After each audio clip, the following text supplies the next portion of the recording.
Joining us tonight is Tom Fitton. He's the president of Judicial Watch, and I know that you're working hard on this issue. How in the world does Judge Roberts, the Chief Justice, permit this to happen? Well, that's a good question. The FISA courts were obviously lied to. One of the problems that we've uncovered is that they knowingly or they knew about this corruption but did nothing about it. Look, we had asked, for instance, transcripts of the hearings of the FISA courts about these warrants that were at issue. They were targeting candidate Trump and then the President of the United States. We forced out of the Justice Department finally the admission that the FISA courts held no hearings on this.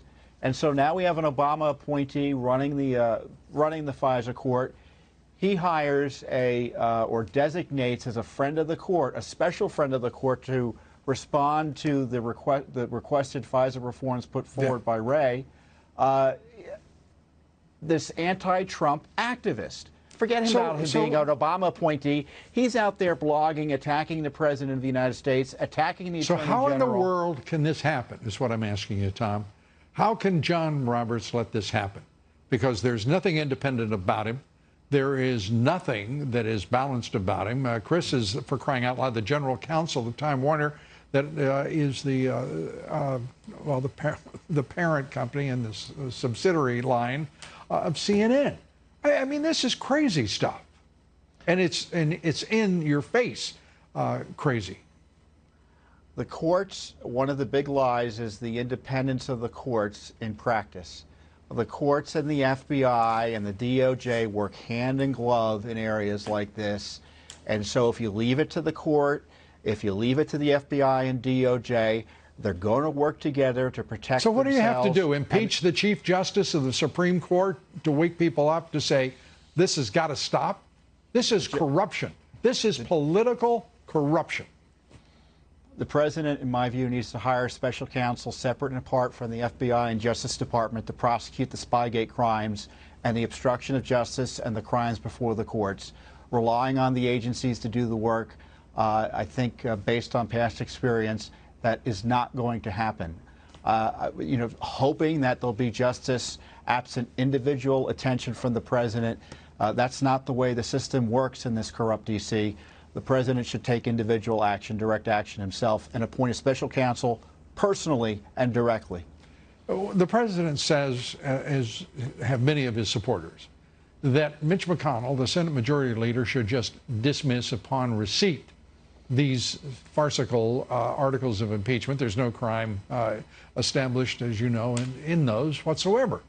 Why go through the pretense of this solemn, formal approach that is designed clearly to give this disastrous process that Pelosi put together some sort of credibility? It's a waste of everyone's time, taxpayer money, and it's just a further offense against the President and the nation. Yeah, I've long been of the view that there should be no abusive Senate trial based or arising from the coup attack by Pelosi and SCHIFF that saw the President's rights abused, his God-given rights, no due process for the President, and the idea that they would be rewarded with a further abusive trial, and it is going to be an abusive trial, even under the rules that Mitch McConnell's trying to put out there. How so? Because there is no majority to bring in witnesses that President Trump would bring in. But there is a majority, it looks like, to bring in witnesses to smear President Trump. And either way, witnesses or no witnesses, it's going to be 2 weeks of smearing President Trump.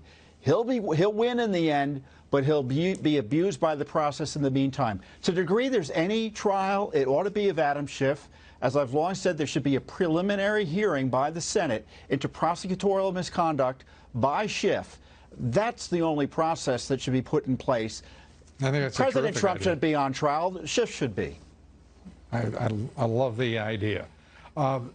Mitch McConnell is on the phone for you right now, Tom Fitton. I'm happy to talk.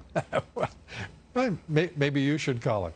I don't think we want to wait on that phone call. I appreciate it, Tom. Good to have you with us. You're welcome. Thank you. Tom Fitton.